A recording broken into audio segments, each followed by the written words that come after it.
Hi, I'm Matthew from the web browser group at RIM, and today I'd like to give you a sneak preview of some of the cool stuff we're doing with the BlackBerry PlayBook browser.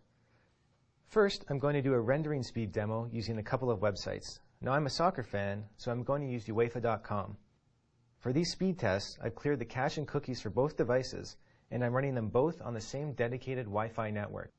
I'll start them both at the same time, and you'll see just how fast the PlayBook loads the page compared to the iPad.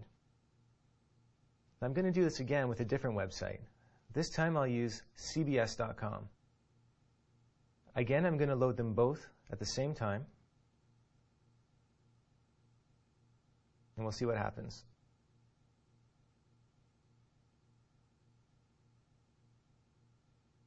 You notice once again that the PlayBook has rendered its content almost before the iPad has even rendered anything.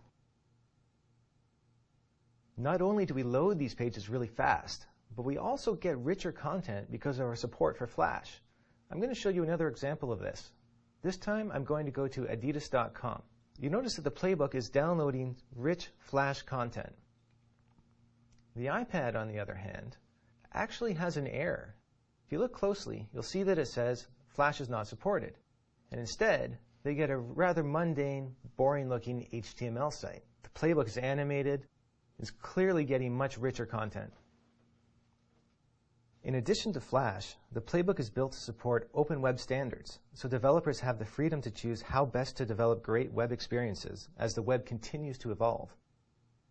I'm going to demonstrate how both of these browsers support these standards.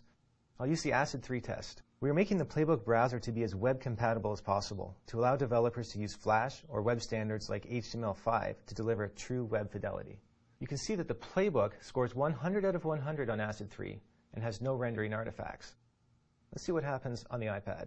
It also scores 100 out of 100, but if you look closely, you'll see in the top corner that there's a small rendering artifact. And this means that they don't have pixel-perfect rendering in this test, where PlayBook does pass that test, and that translates into better rendering and higher fidelity when you're rendering real-world websites.